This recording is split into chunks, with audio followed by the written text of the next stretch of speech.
Ram Limited has received an order for the supply of 3 types of casting weighting respectively 36 tons, 90 tons and 44 tons. 10% of material used is wasted in manufacturing and sold as scrap for 25% of original cost.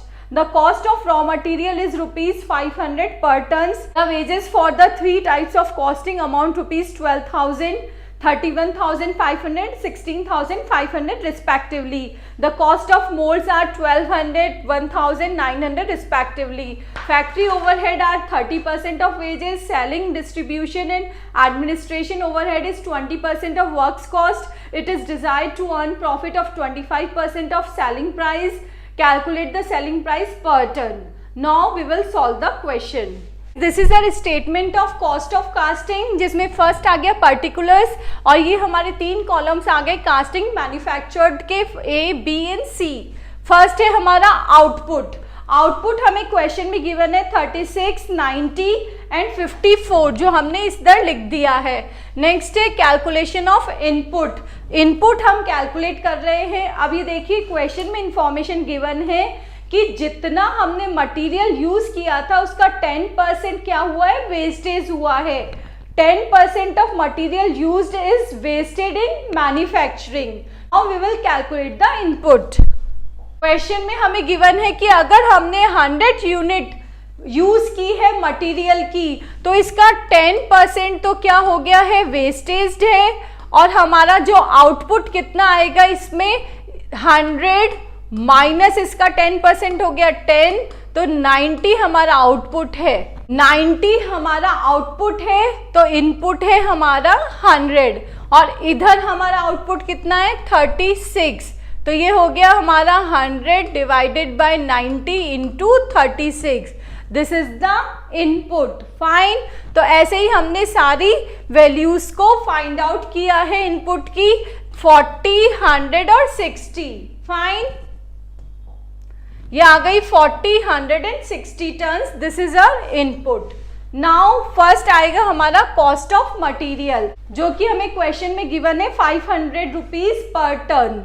Fine. तो अब हमारे input कितने हैं 40, 100 और 60. इस input से हम इसको मल्टीप्लाई कर देते हैं.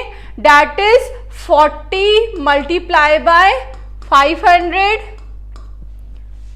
100 मल्टीप्लाई बाय 500, 60 मल्टीप्लाई बाय 500.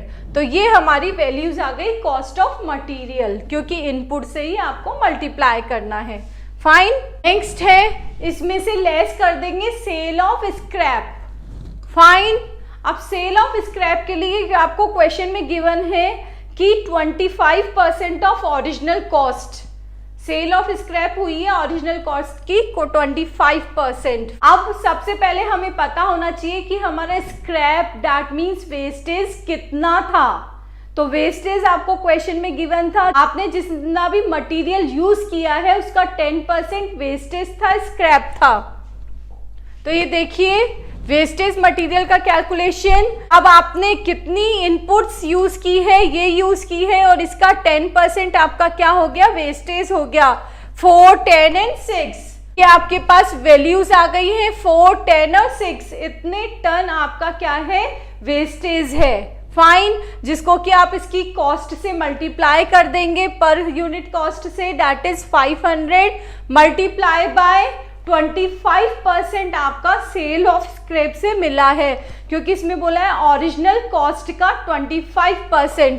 तो ओरिजिनल कॉस्ट कैसे आएगी, वेस्टेज मल्टीप्लाई बाय पर टन की ओरिजिनल कॉस्ट आ गई और उन ओरिजिनल कॉस्ट का हमने 25% निकाल लिया. That is 500, 1250, 750. This is the calculation.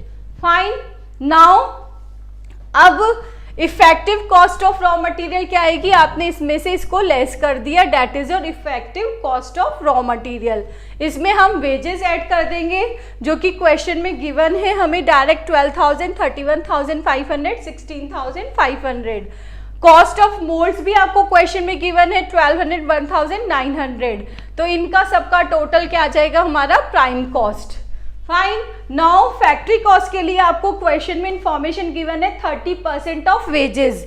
Wages हमारी ये है, इसका आप 30% निकाल लीजिएगा इन सब का, तो वो आ जाएगी हमारी फैक्ट्री ओवरहेड्स। फाइन।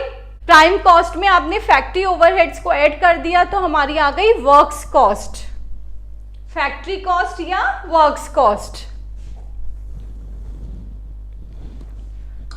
अब वर्क्स कॉस्ट के बाद में सेलिंग और डिस्ट्रीब्यूशन के लिए बोला गया है 20% ऑफ वर्क्स कॉस्ट। ये आपकी वर्क्स कॉस्ट आ गई है, इसका आप निकाल लीजिए 20%। तो ये आ गए आपके सेलिंग और एडमिनिस्ट्रेटिव ओवरहेड्स, इसको आपने ऐड कर दिया इनमें, तो ये आ गई आपकी कॉस्ट ऑफ सेल्स। फाइन। अब नेक्स्ट इंफॉर्मेशन गिवन है कि प्रॉफिट जो है वो सेलिंग प्राइस का 25% है, तो सेलिंग प्राइस का 25% क्या है, प्रॉफिट है। अगर अपने 100 मानते हैं किसको, सेल्स को, तो इसका कितना परसेंट, 25%, तो 25 रुपीज हमारा क्या हो गया, प्रॉफिट हो गया। फाइन। और आपकी कॉस्ट कितनी हो गई, 75 रुपीज, तो 75 पे आपका प्रॉफिट है 25। फाइन। और 100 पे कितना होगा, 25 अपॉन 75 मल्टीप्लाई बाय 100। आप इसको सॉल्व करेंगे, वैल्यू क्या आ रही है आपकी 33.33% ऑफ कॉस्ट ऑफ सेल्स की। तो अब कॉस्ट ऑफ सेल्स का आपने यहाँ पे क्या निकाल लिया, 33.33%, 33.33%, इसमें भी 33.33%, ये वैल्यूज आ गई, इसको आपने ऐड कर दिया, that is your selling price. Now selling price आ चुकी है, आपको आउटपुट गिवन है दैट इज 36, 90 और 54, और आपको सेलिंग प्राइस पर टन निकालनी है। तो आप क्या करेंगे, इसको इससे डिवाइड कर देंगे। 58080 divided by 36, 145120 divided by 90, 82560 divided by 54, this is your selling price पर टन।